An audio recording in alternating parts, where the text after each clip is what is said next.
As you can see, it's me who was holding, Oculus and trying to imagine how the metaverse world is. And literally, I'm trying you frankly, like when I tried it, it really, like sucks me when I actually came out and when I started living in the real world.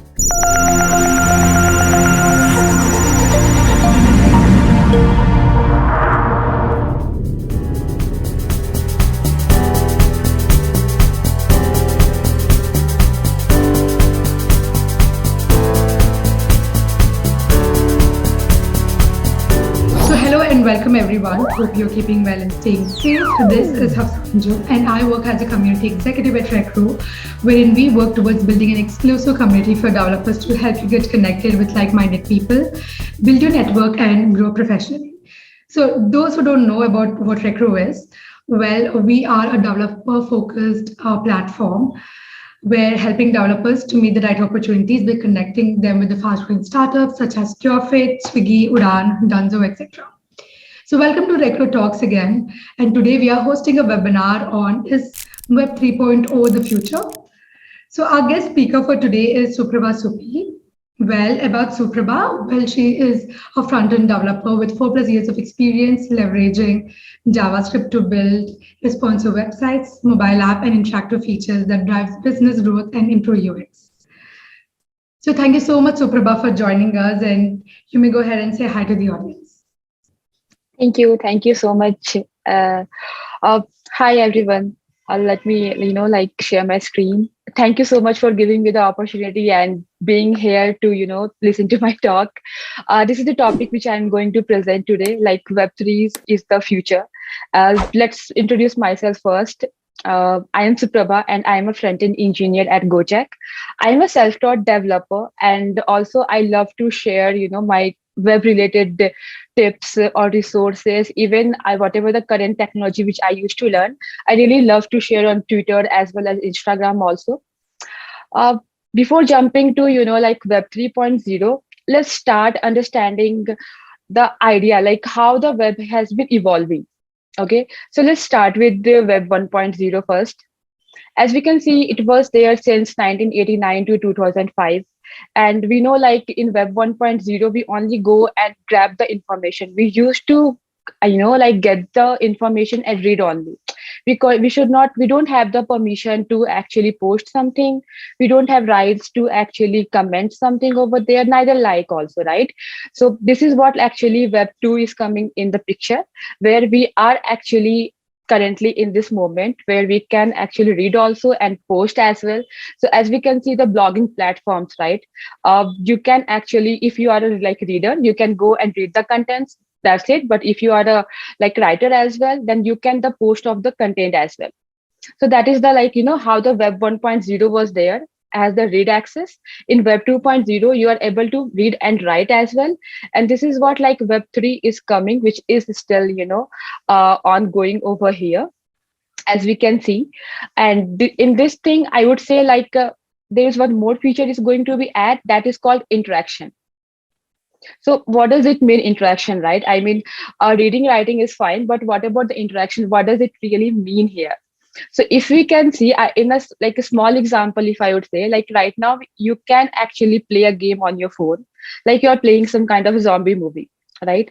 Zombie game over there, and you are actually killing it, and you're just killing via your gun. Let's assume, what if you are a part of a game and you can be a zombie over there and you can actually, walk on the space. So that is what I am talking about interaction. And where the interaction comes, there is one definitely things are coming called a metaverse. So as you can see, we know that what is metaverse, right? It's a shared virtual environment, which is a combination of your AR, VR, and MR. So as you can see, it's me who was holding, Oculus and trying to imagine how the metaverse world is. And literally, I'm trying you frankly, like when I tried it, it really, like sucks me when I actually came out and when I started living in the real world. So I'll just gonna play one small quick video here, which you are gonna love it. I'm definitely gonna say that. Let me play it here.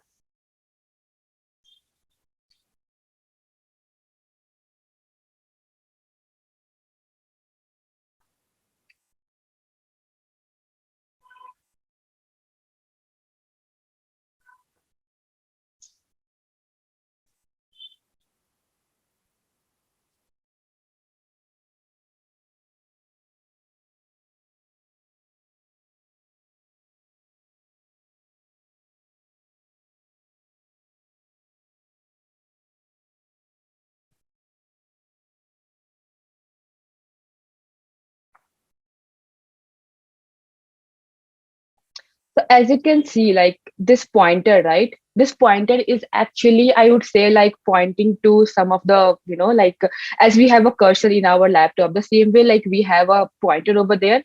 But in actually metaverse world, you will be having two cursor. As you can see, like I'm just hoping like as this one and the second one. So you'll be pointing to both cursor and you can actually, play games, dance with the teams, and even you can watch Netflix as well, right? Living in the space, imagine like you are staying away, like in India, and some of your friend is staying in other country, then you can actually invite them. You can be in a single space and you both can actually stay together and play games over there in that space. So it means like you can have your own character, your own avatar into the space, and you can actually play games, listen videos, and actually, like you can play table tennis as well over there. There are lots of games which is there in the Oculus which you can actually explore more. If we like moving to the next topic, which is called NFT, I'm just hoping like we heard a lot about it, like which live on the blockchain. Now, what is it, right? So in short, it is a like non-fungible token. So what does it mean by fungible token? What is the meaning of fungible? So in short, if you'd say fungible is the things which you can actually exchange it, and non-fungible is just opposite, which you cannot exchange it.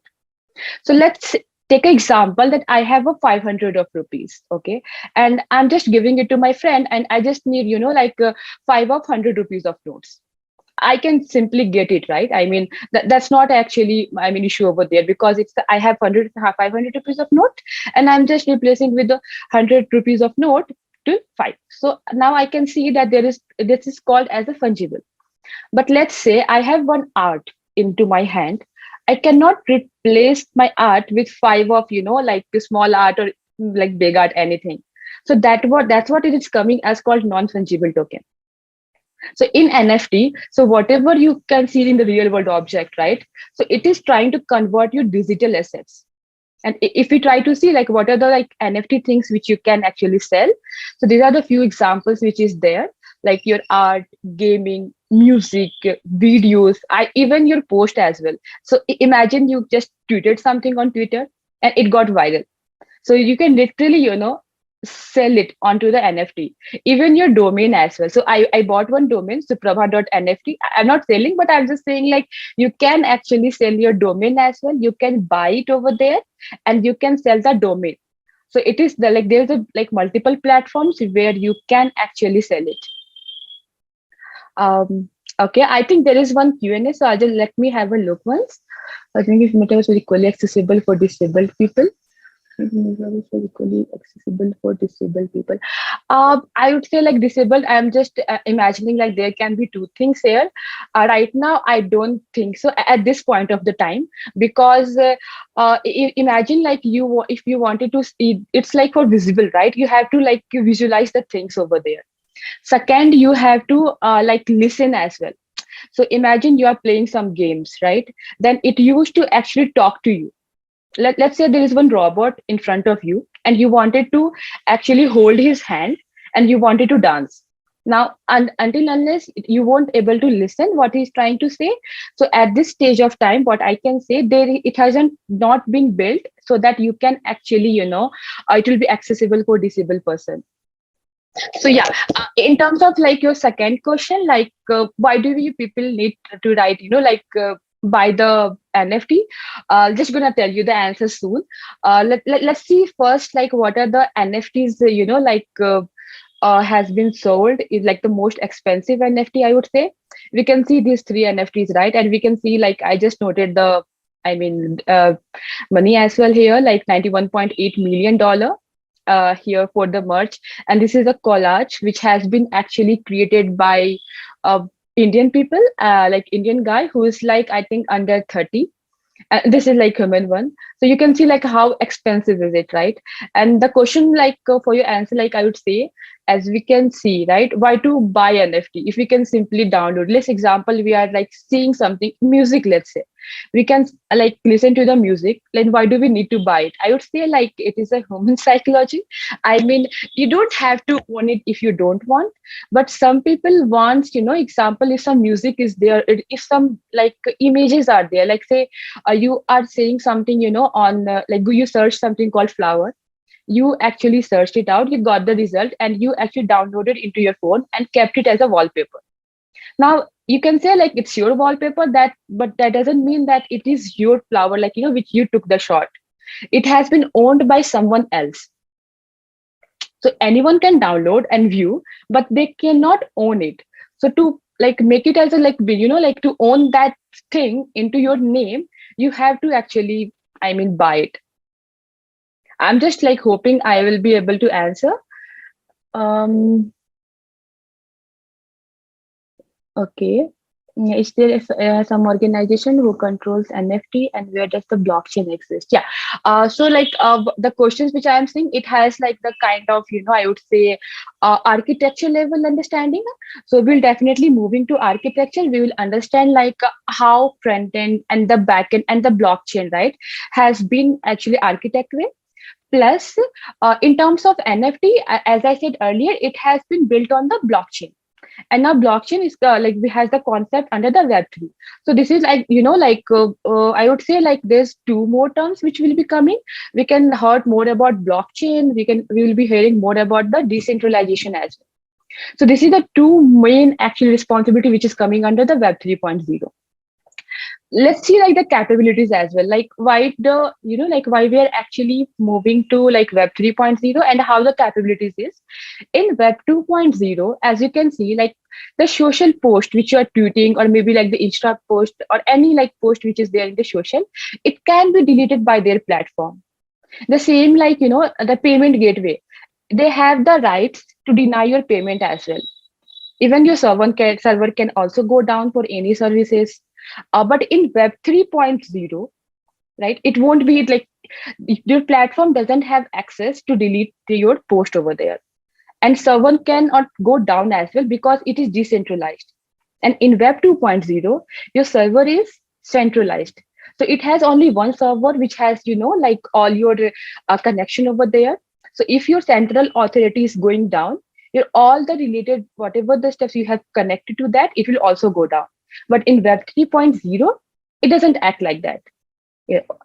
Now let's understand, in terms, I just thought to put it some in like movie form, so it will be like bit easy to understand here. Like as like how the movies evolved from black and white to metaverse world, the how web is also evolving, right? So if you can see web 1.0 and see the movie which was in the black and white form, and web 2.0 which is in again colorful, but you can actually play, pause, or even next forward also.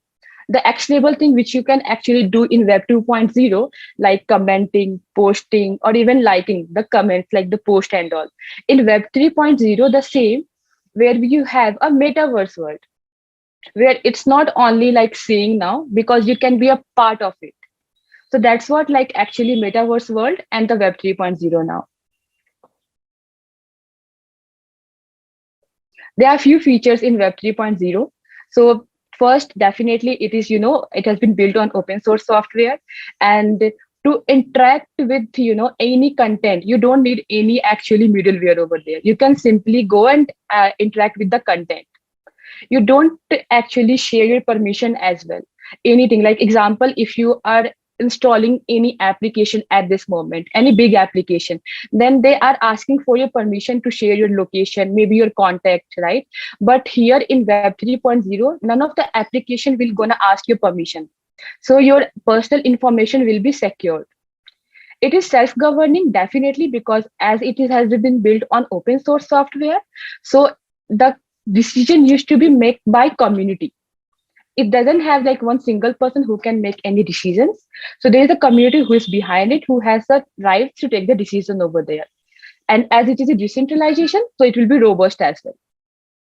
Coming for native built-in payment, which is a quite very big use case of the web 3.0. How it is a use case, let's say in web 2.0, if you can see when the payment gateway has been introduced. So initially there was no payment, and when actually the e-commerce websites and all, when it came into the picture, then they got to know like we have to build some kind of a payment service for the payment gateway, right? But here in Web 3.0, it has been built from the root itself.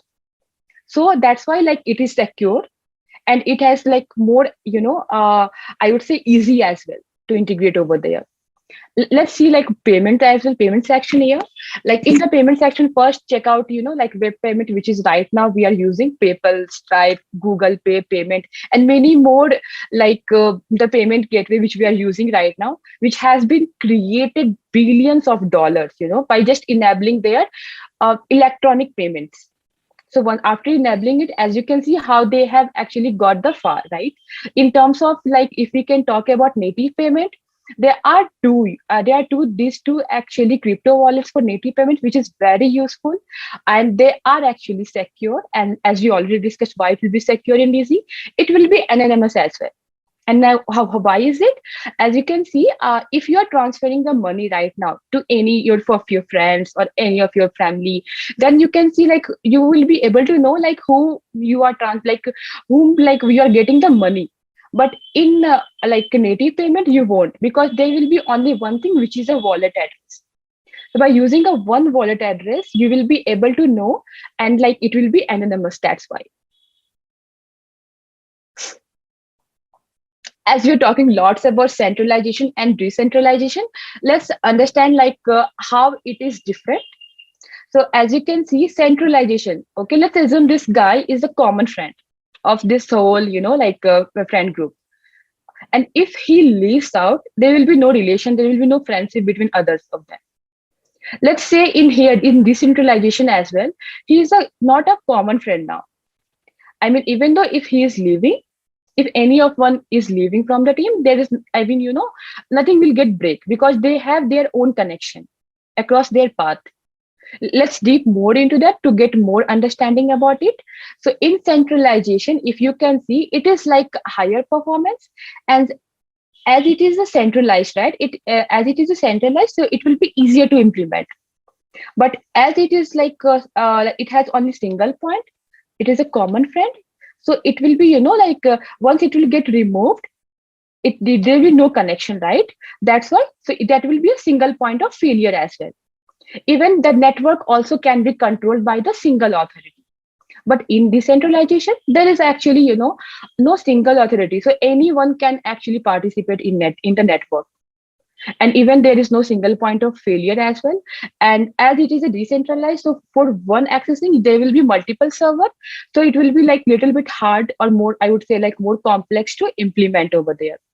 But as we can see how the decentralization is a important point of Web 3.0, we can also say it is a core principle of the Web 3.0. Now let's move to actually architecture. So as I'll just like show you the architecture, like what are the things which we are gonna discuss more about it. So let's see this chart here. So we are gonna talk about EVM, smart contracts, and front end, and the blockchain.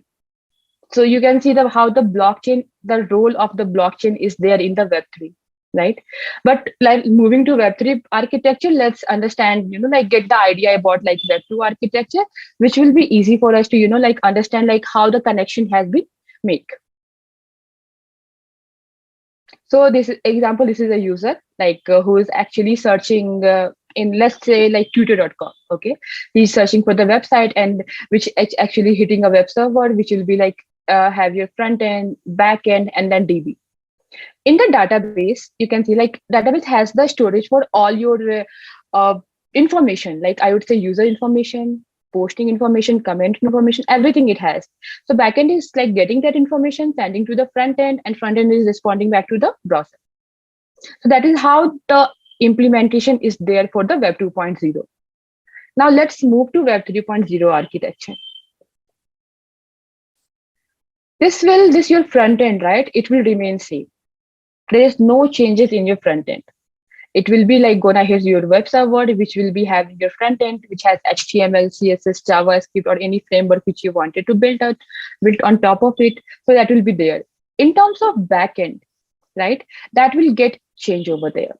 So in terms of backend, we had, we saw that we were having the like languages like Go, Ruby, Rails, or Java. We used to create it. But in terms of like I would say Web 3.0, there's nothing called like backend over there. Here there's something called smart contracts. I'm just hoping like it is visible. So these are the smart contracts which has the logic of your applications. So whatever the logic which you used to write, that will be there in the smart contracts. And as like a smart contract used to be written in the higher level language code. So let's say like Solidity or Viper. So those kind of the language which you have to write for the smart contract, which used to be passed to the EVM, which is your Ethereum virtual machine. Now let's see your front end and your Ethereum blockchain. There is no connection between this, right? So there comes like, how will you actually connect your front end to the blockchain? So there comes like called something called provider. Okay, this provider has like multiple functionality, as we can see: quick node, infra, metamask. I'm just gonna give you like a brief idea about it. But let's say if you try to get something from blockchain, that you'll be getting through the like node, right? So whenever you hit something, you will be actually broadcasting your network, broadcasting your node over there. And to broadcast a node, node will request a transaction. Then that transaction, that broadcast request used to be created by two methods. The first, you can actually create your own node, which can be deployed on the Ethereum blockchain. Or the second, you can actually use these two services, quick node or infra. There is actually one more services that is called, I guess, alchemy, where you can actually use for it. So what is the difference, right? I mean, why do we need to use any services or maybe like node? So imagine creating a node from the scratch, definitely gonna take you a lot of time over there. And once you do that, and once it creates a node, then what will happen, like every time whenever you post something, it will create a node and then it will post over there. In that case, when your project will become larger, whenever you try to push something, whenever you try to post something, you need to have a like infrastructure, better infrastructure. And to that, maybe like you need some kind of a DevOps engineer also, so that they can manage your whole infrastructure. Or maybe you can skip it and you can use the other services like quick node, infra, or maybe alchemy, which will help you in terms of those kind of servicing, where you don't have to take care of creating node, because these services will take care of your whole infrastructure over there. Is the architecture different from the usual client server architecture? Yeah, architecture is yes. I mean, it will be different in Web 3.0, as we are discussing. What front end tech stack you are experienced in? Currently, like I'm in actually Web 2.0 and like exploring Web 3.0 as well. Is there some organization who controls NFT? I already answered, I think. How image and its owner connected? Does it add the watermark or image? Okay, for what images we are talking? Okay, okay. If I'm correct, I'm just understanding like we are talking about the NFT, like the images which is there. I would say no. There is no actually watermark or anything. I mean, that's what I said, right? I mean, imagine you're searching something into the Google, you can download it. There is no watermark, right? You can simply download and use it.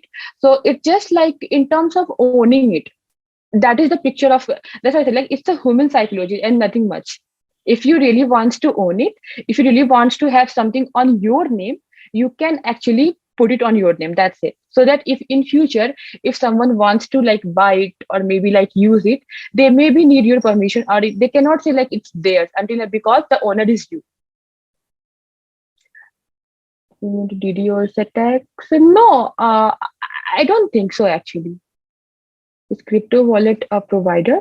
Is crypto wallet a provider? No, it's not a provider, but it comes under the provider. The crypto wallet, I'll be just gonna like gonna tell you like in the last, like why the crypto wallet comes into the picture. Like it is there, like okay, I'll just gonna explain you later. Is it replacement of Docker and Kubernetes? No, and like what will be the replacement? I think I'm not sure. Are you talking about QuickNode or Infra or this provider? No, I don't think so, because provider here, it is only for the Web3 services, because imagine like you have a front end, right, and back end is there. Now it's only when you have to make your front end like web server connection to the blockchain, you need the provider, because provider used to actually implement your I would say RPC, like a specification, like we heard of RPC grpc, right? So the RPC specification, that's why then only like you'll be able to access the blockchain values over there. Can we implement our own provider service as compared to the one which are shown in the pic? Provider, yes, I mean, as we discussed, right, there are two ways. You can create your own as well, or second, you can use these services also. So the first, if you are using a node, then I think it will be a bit headache, because it is going to take you a lot of the time, and the node as well, which you have to take care, like in terms of infrastructure level. But if you are totally okay with it, you can create it. If not, then there is a second, which is actually this services is providing, because they used to take care of the node level. So we don't have to actually take care of the node infrastructure from our end. Thus the quick node is centralized. Okay, what is quick node here? Mm, it's just node. uh, I'm just assuming it is, we are talking about node here. Node is not centralized. Node, we are talking about like actually blockchain. If you can see the image, one second. So we are talking about the block level. So whatever the like node is there, it's inside the block. Imagine, like we have a central in the web 2, we have a centralized server, right? One server is there. But in blockchain, we don't have one server. There are multiple server on different locations. So what is happening? Node is like different node. So when you try to connect your front end to some node on the like Ethereum, then you actually, that node will send a request, right? That request, that actually broadcast the request over there, and that broadcasting to the provider will can be happen using two ways. The two ways which we actually talked about, the node and the quick node and infra. Now, what is happening here? I'm just like looking at any other question. Yep, node. Cool. Yeah, I'm just hoping like I have answered the question. Like you got the picture about the node in the Ethereum over there, right? Now, what happens? Like once it has been connected, right? Now, imagine like everything has been connected perfectly, and you are able to read the data, because reading the data from the blockchain, uh, as I said, it is permissionless, right? You don't need any permission over there. Nothing is required. But if you have to post, or if you have to write something onto the blockchain, you really have to do a sign. You really have to sign a transaction. That transaction, you can use any crypto wallet. So there comes actually crypto wallet. So because it is a token, right? It provides a token. Like we can say that a wallet address as well. So that is a way where you can actually use it and actually connect to your provider over there. So if you can see the example here, this is how like your MetaMask. I am using a MetaMask here for now, but as we have seen, there are more crypto wallet which you can actually connect.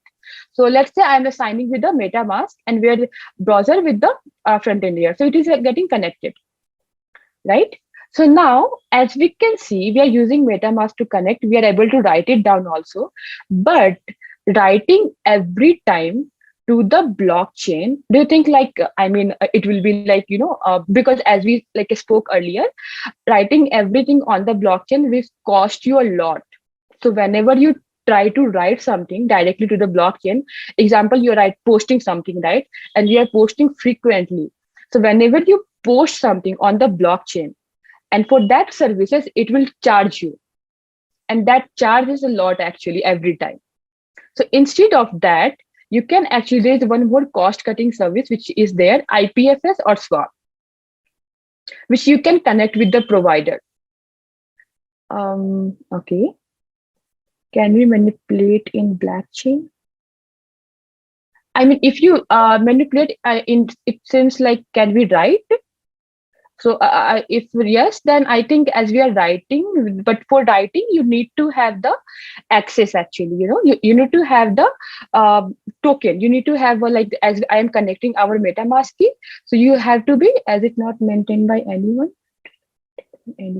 Correct, yeah. So correctly, yeah, it is not maintained by anyone, but as it is a, like for every writing, right, you will be needing a token over there. That token can be generated via your MetaMask or any crypto wallet. So now, coming to like this point, IPFS or swarm. So in this, like, what is this IPFS or swarm here? So this is actually again a distributed service over there, which used to like store and access data. Yeah, which is like stored and accessing data. Both is almost same. The only little difference is there, like your swarm has a inbuilt idea of the file point, which is again the separate system, but where it used to, how performance actually, in terms of performance, it has like difference where retrieving and actually posting the data into the blockchain, it has a, I mean, idea and concept behind it. That's the like major difference between these two. Otherwise, both are like using for storing and retrieving the data only. So I'm just like hoping it is clear in terms of, like why we need IPFS or swarm here, as it is a provider. If we write anything to the blockchain every time, it will cost you. And if you really, like want to avoid out the like those cost cutting, you can use these services as well. Now, our web server our web server is in, like the front end has still in the web server only, right? In that case, you can actually now also deploy your front end onto the same services which you are doing it right now. I mean, in the web 2.0, let's say we are deploying your code into the AWS. So this code, front end code, you can deploy it into a AWS as well right now. But then again, they will, like, one conception will come here, that it will again become a centralized. What if you really want your, front end to be in a decentralized manner? Because what happens if your AWS can go down, and then again it will become making it centralized doesn't make any sense, right? To make it fully decentralized, you have to deploy your front end as well in the IPFS or SWAT. I'm just hoping like this picture will like clarify the idea. Like your provider, even your front end, this both should be deployed in the IPFS or SWAT, which will actually help you in terms of cost cutting as well. Now, the third thing which I would say here, a framework. So, I mean, as we can see, there are lots to actually grab and understand the concept. While when you start building something on Web3, it will be really hard to, grab something and start working on it, because you have to take care a lot here. Either we can talk about the provider, or maybe we can talk about the distributed services. So let's say we have one framework which is actually solving these problems. So imagine like in a newbie, like newbies, what happens? Let's say React, right? In React, we can like, while start working on some project, there are two things.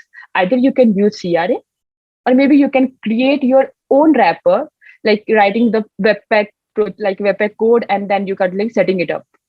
But mostly we used to go for CRA because it is like mostly useful in terms of like, if it is especially for the newest. But if you are going for like different ways, then we used to go for Webpack. The same way, if we are starting it, there is a one more framework which you can use it, that is called Hardhat. It is really easy for Ethereum developer, because it has, like it used to give you provide to like building, deployment, as well as test their smart contract also.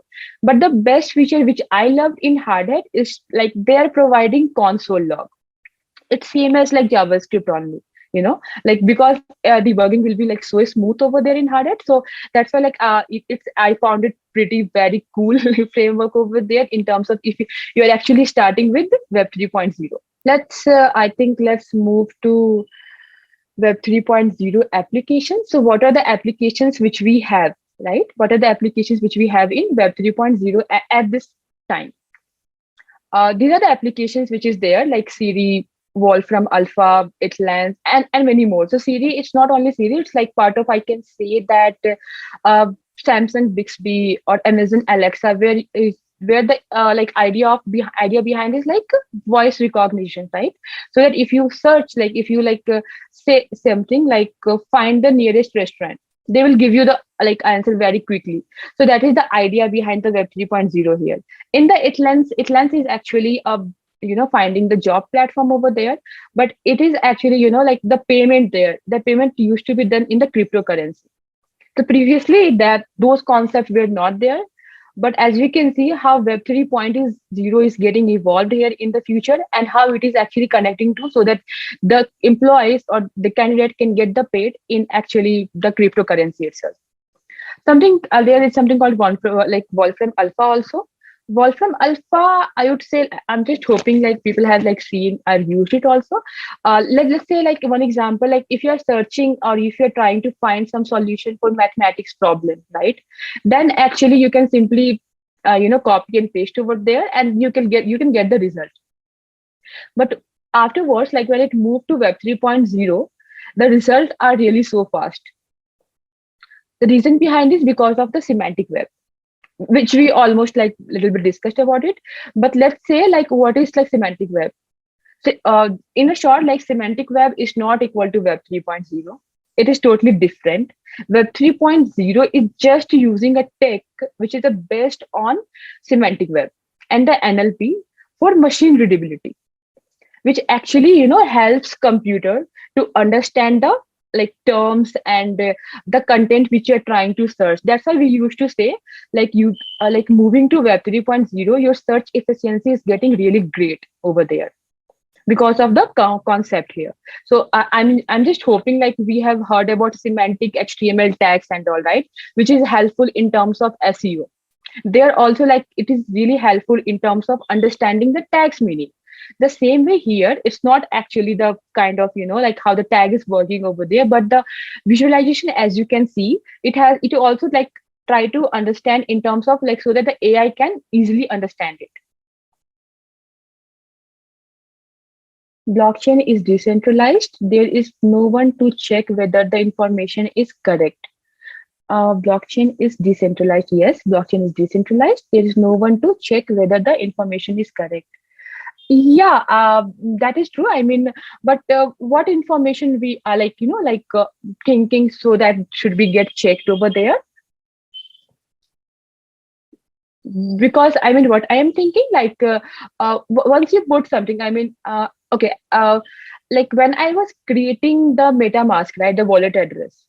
So it was clearly mentioned over there that there was some kind of I mean they were like a long word. They used to give that key over there to us, and if you like forget that key, if you're not storing somewhere, and you cannot able to memorize also sometimes because it is like bit harder to memorize over there. But yeah, if you actually miss that key, you won't be able to sign in later on. I mean, your people, a team also cannot help you to, bring your account back.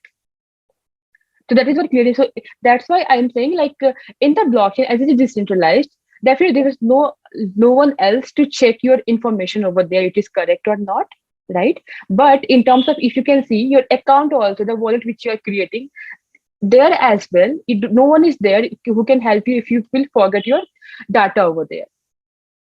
So that is how the important to memorize something and to keep something, your MetaMask, especially the wallet address, right, which is there, which is actually getting passed to someone. And you have, because as I said earlier, there should be only one wallet which has to be created, and it used to be linked to all the accounts which is there in the Web 3.0.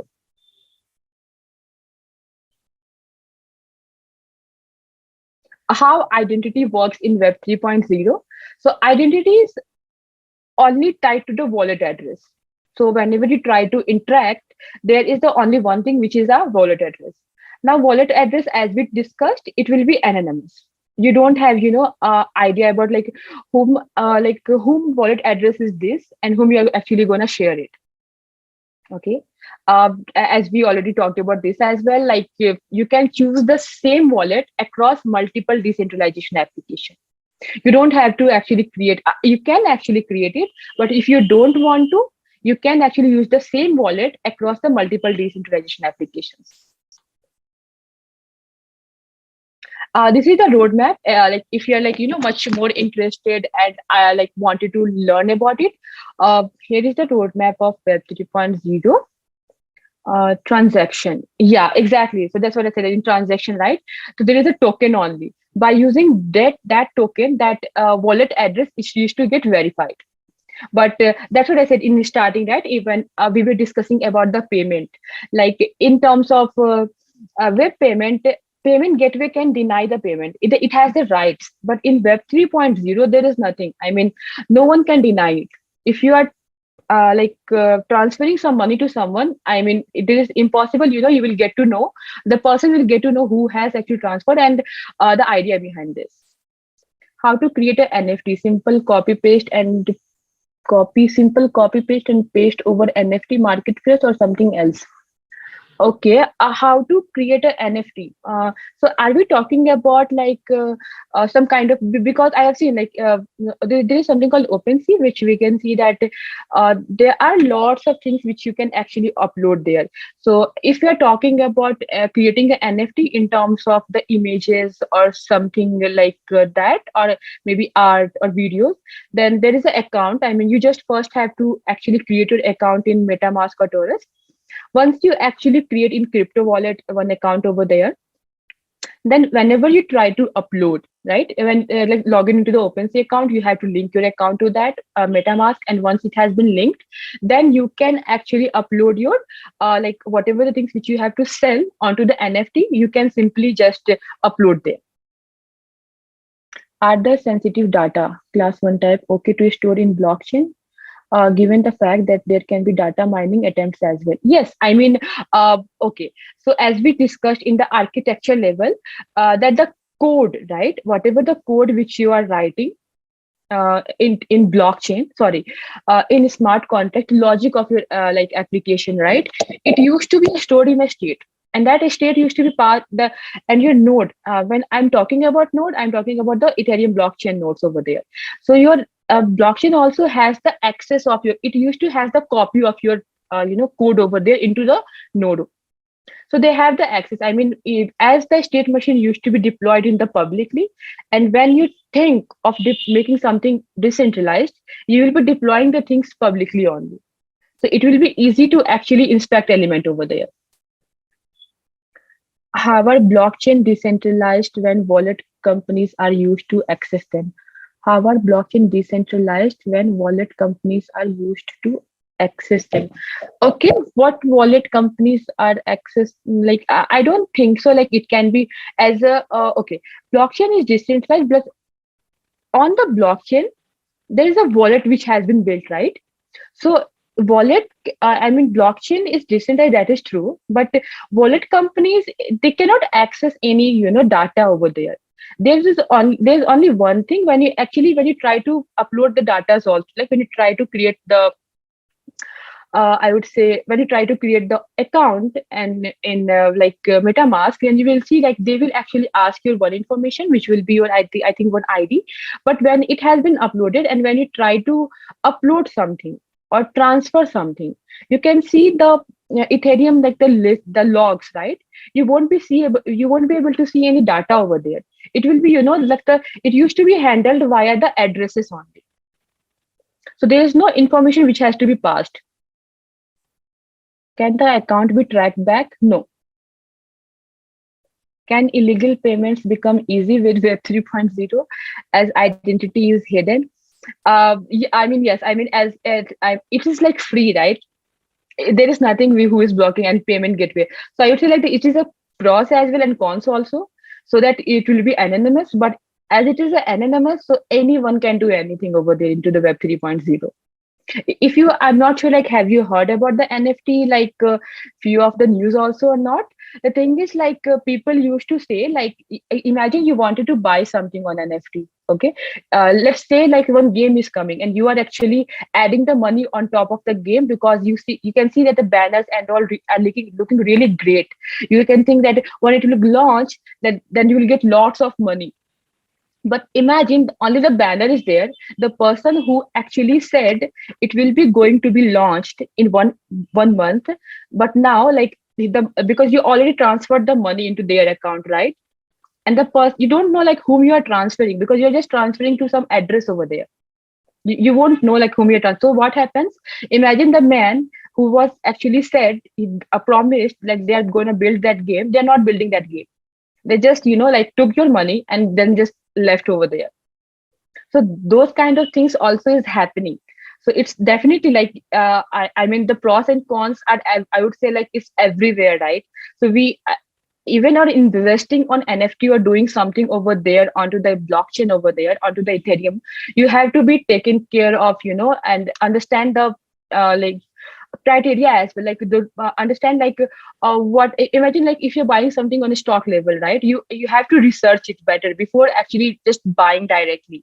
So those things are really important, to actually investigate more over there.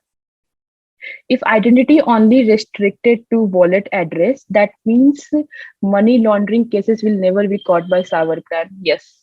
I mean, frankly, I would say right now in Web 3.0, according to my understanding, there is no concept of, like government has a relation. It's totally free. Free in the sense like government doesn't have any idea about it, like whatever the transaction is happening, or it's just because you will be linking your uh, okay, you'll be linking your Aadhaar or PAN, some kind, some like government card one, like over there. I think PAN card or something. In that way, only once you will be getting the money from Ethereum to like your original like money. Then I think they will, maybe like they will like get the tax over there. Otherwise, government will know doesn't know about it, and neither the government, neither cybercrime. No one will track actually. No one can. So that's the actually as I said, pros cons both. It has both actually. The only thing, like, it will be so fast, you can transfer the money from anywhere anytime. So that will be plus point. But if you think in terms of negativity, yes, it has like very drawback also in terms of payment gateway. Let's see like a roadmap of Web 3.0. Yeah. Blockchain. Okay. So once you start learning the Web 3.0, right, you will just get the basic idea, like the fundamental, I would say, uh, from fundamentals of blockchain, smart contracts, or even, like interfacing with blockchain, which we already discussed. If you remember, like we talked about providers, right? Providers, like crypto, or maybe like infra, alchemy, those kind of concept under the provider. So those things comes under the interfacing with blockchain. Also, we have to understand a little more, dig deeper into that, like how it has been connected. We have to understand the whole via the code base as well. Plus, in terms of smart contracts, you can learn any language. So I am just preferring the Solidity, but you can go with the Viper as well. Let's see like pros and cons. I think like we mostly covered lots of the cases, like efficiency in search results as it is using a semantic web tech based over there, and NLP as well. It will be restrictionless. There will be no restriction. They won't ask any your data. Even you can simply you, if you wanted to interact with anything, you can, until unless you don't want to post something, right? Single profile creation, big companies also will know have control over data. So as we discussed, right, at this moment, big companies have your personal data and they can sell your data as well, right? But let's say in Web 3.0, you are actually building your profile, and you have your personal data, but it's not public, right? It's privately only. So let's say, what if you wanted to, like, you have the rights to sell it also. So you can actually, in the Web 3.0, you can sell your data if you wanted to. Sharing information will be more easier because we'll be using a decentralization applications over there. Cons is definitely your transaction will be slower in Web3, because as it is a decentralized, people will spend a lot of time on the internet. That's the biggest drawback, in the cons, which I am thinking if it is really gonna happen. Because I'm saying in terms of my experience, what I felt when I started using Oculus. Because when I started using it, right, the video which I have shown, just imagine it is just 2% of the actually that part, metaverse world. just 2%. There is much more interesting parts are there where actually you don't have to come to real world. You can simply, grab it. You just have to mark something on your circle so that you can actually doesn't actually feel any other objects as well and doesn't get yourself hurt. Just try to make sure of it and start using it, and you will understand like what I'm trying to say over here. Why Web 3.0 is important for future. As we talked about decentralization, we'll be having a less reliance on centralization repositories, more personalized interactions, because as we'll be moving to metaverse world, it has the better search assistance powered by AI as well. Because again, NLP plus semantic web concept, which we already discussed here. These are the few resources actually which I love to share. These are actually it really helped me, especially Web3 Foundation, Morales, and the Odyssey Dio. You can actually subscribe also to this few of like resources. You will get like daily articles and understanding like what is happening in Web 3.0 and all, which will be really helpful in terms of keep a track like what is happening in terms of Web3 or even in terms of NFT world as well. Cool. I think that's it from my guys. Thank you so much for listening. If you have any questions, then you can reach out to me like Twitter or Instagram, or like in future. If you have any questions right now, please feel free to ask me. Yeah, thank you so much, Suprabha. Yeah, I have like last two questions which I love to answer here. Yeah. So one is from like Adesh, like who is asking, will Google become useless during Web 3.0 era? I would say no, Google will not become useless. I mean, why Google will be? Google has like different use case, right? And Web3 is totally different concept here. And maybe like they will plan to move, not sure. Like as you can see, Facebook, right? They have changed their name Facebook to Meta. Was the reason? Because they're moving really fast forward for the metaverse world, and they are actually if you can see their profile also, and if you can see their career page also, right, you'll get to know like how actually desperately they are looking for any AR VR people who can actually come and build the product which I'm using, Oculus. It is also from the Facebook only, right? It's Facebook product only which I'm actually using it, and the games which they are building, right, it has their own features, I mean. And again, there are Oculus 3 which is coming on. Apple is also going to launch their product, so everyone will launch their own product. So there is no difference, I mean, there's I can't say any like compare between Google and Web3. It's totally different. What is better library to interact with the Ethereum blockchain, Web3.js or EtherJS? I would say like I have just experienced Web3.js, EtherJS. I have just learned it like little bit. So in my personal opinion, I would go for Web3.js also as well right now.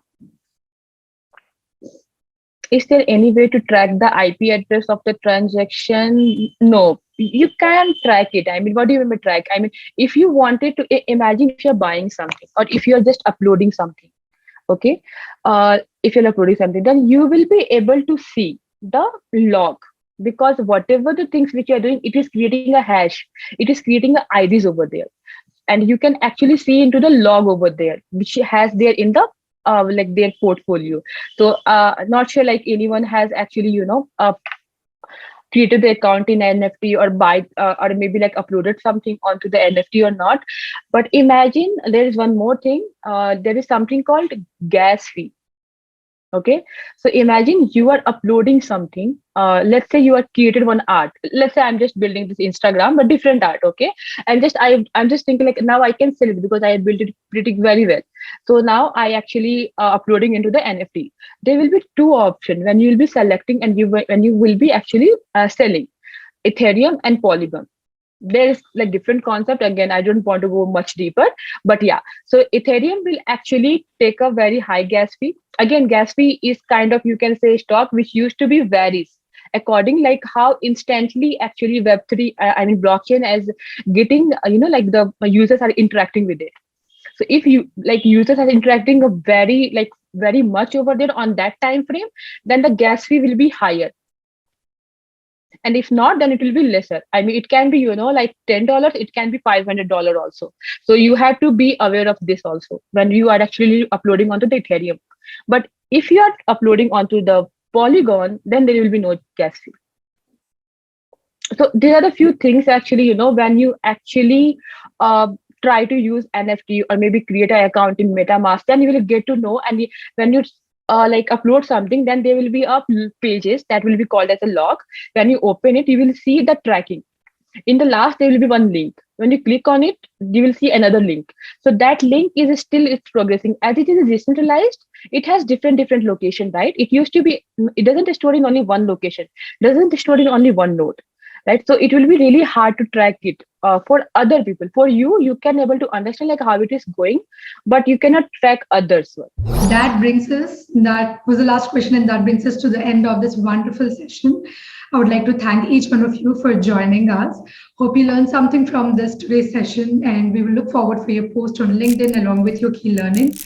Don't forget to tag Recro, tag Suprabha, tag me on your post. And also thank you so much for joining us, Suprabha, taking your time for this awesome and insightful session. And we're very glad and happy to have you on board. Before we end the session, here are the few things that I want to make as an announcement. We have created a community for developers called Recro Tech Circle, wherein you can connect with the fellow developers, get career opportunities, and ask for help. The link to join the community is in the chat box. So you can just go ahead and join the community, ask for help, share your knowledge. And if there's anything that you want to learn in our future webinars, do share us, and me and my team would be really happy to help you out with your insightful questions and what are the things that you want to learn. And we have also made a LinkedIn post about the session. Do comment your learnings on the post. So the link of that post is in the chat. So feel free to add your key takeaways from the session. And if you have more questions, do follow and connect with Suprabha. I think she'll be more than happy to connect with you and reach out to you personally if you have any questions regarding the Web 3.0 or NFTs or Metaverse, so the things that we discussed today. And so if you're exploring career opportunities, Recro is hiring passionate developers. Check out the current opening, and the link of that Recro career page is in the chat.